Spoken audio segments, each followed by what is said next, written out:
What is the biggest nutritional myth you think's out there? I'm a real advocate that food is food, it shouldn't have a label, and what we eat and when we eat it is more important. A dark chocolate mint grenade bar warmed up with a little bit of yogurt. Mwah. Wrong answer. Oh no! The girls' locker room.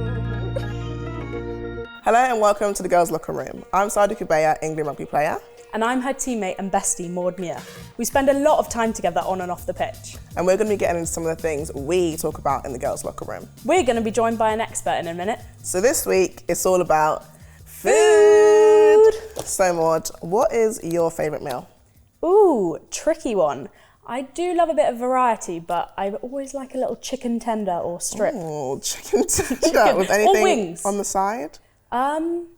Little wedgies. I do like potato dauphinoise. That is really rogue. really Chicken rogue. tenders with a side of potato dauphinoise, yeah. Yeah.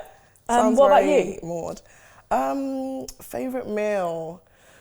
If I was just going to normal meal, I'd probably say carbonara. I love a carbonara. I do love a carbonara. And I don't mind if it's the classic one or the fake one with cream in it. Not fussy. Yeah. But if I'm going like takeaway, probably a good Domino's pizza. Domino's? I didn't know that about you. I love a Domino's. So on that note, let's welcome in our expert. She's a performance nutritionist at AFC Bournemouth in the Premier League. And has worked at Arsenal and QPR in the past. Laura Andrews, welcome to the girls' locker room.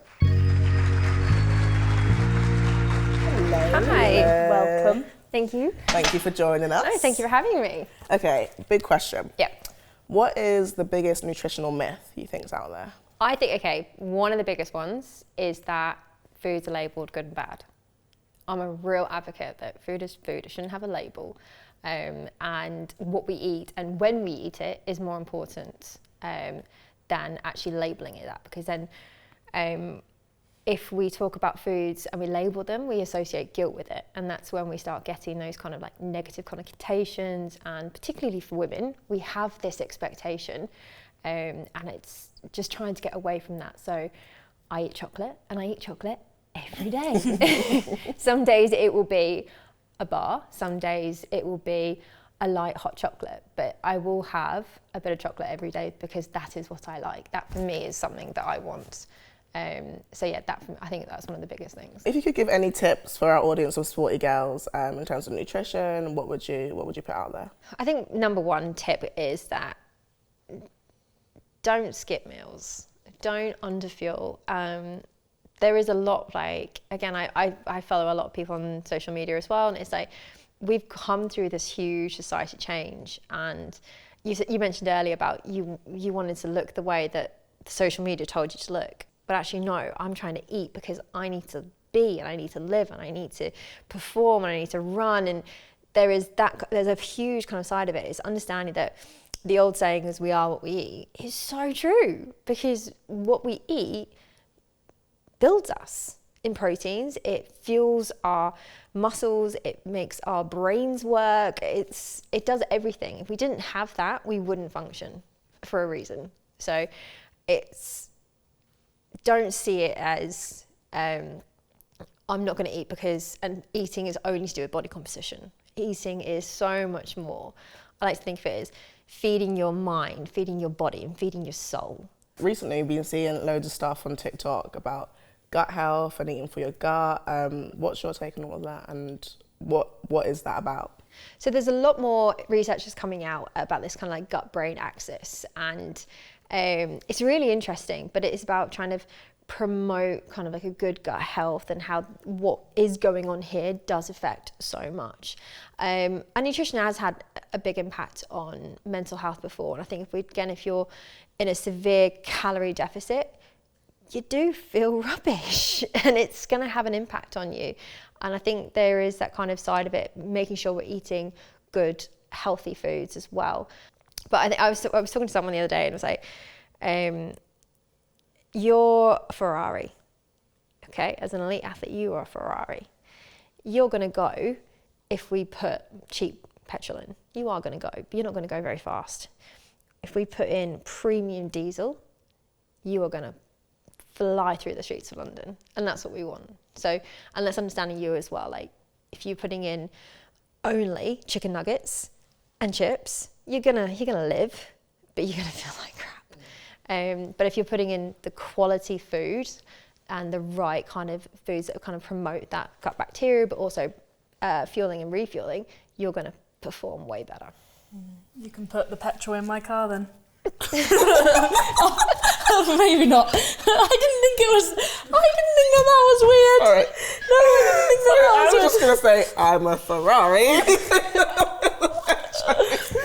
Right. Okay, maybe say yours. Maybe say yours. Okay. You say yours. I do remember in school when I was about 7 or 8, in our class we were doing something to do with maths, and I had to step on a scale and everyone was weighing themselves and I was like a stone heavier than everyone else, and I just remember everyone being like, "Whoa, Maud's so heavy," and no one ever spoke to me about it. Like the teachers didn't say anything. But then as I got a bit older and I started going, when I was in rugby, they did speak about it a bit more, and it wasn't like being heavy is a problem.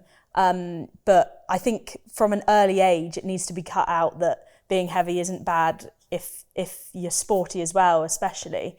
I don't know if you have any points to add to that.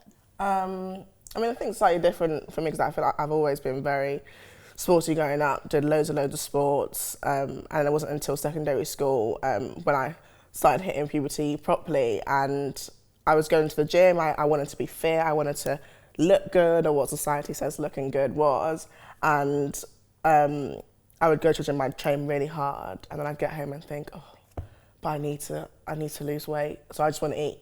I go to gym, train 2 hours, 3 hours, have these huge sessions, come back and have a salad or have a I don't know, some fruit, because I thought that's what healthy was, and I didn't have that person there to tell me, actually, if you want to achieve your goals and you want to be fit, you need to eat, you need to fuel yourself.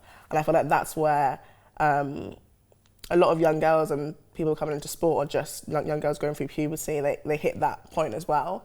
They're conflicted between what they want to do and what they feel like they need to do, but they don't have the resources or the confidence to do that as well.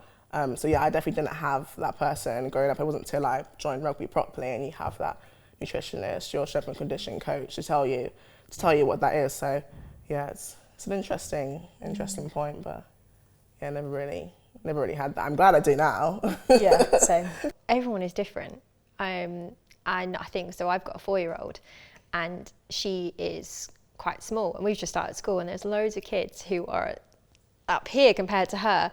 And I'm just thinking, and it's just like, but you're all in different age, you're completely different age kind of brackets and seasons as well. So I think it's just understanding that you are you, and that is who you deal with. And that's when it comes down to body comp with my players as well. I try and be like, okay, this is where you are maybe in the group, but this is you.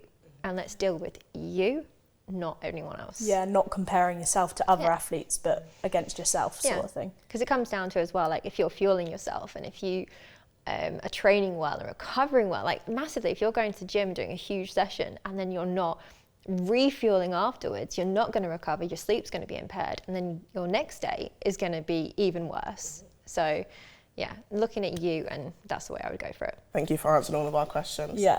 No, it's been great, and it's really, really interesting to see your own kind of relationship as professional rugby players. Thank you. Yeah, thank you. Oh, and thanks to everyone who's been watching at home. You have been watching The Girls' Locker Room with Maud and Sadia. Yay! The Girls' Locker Room.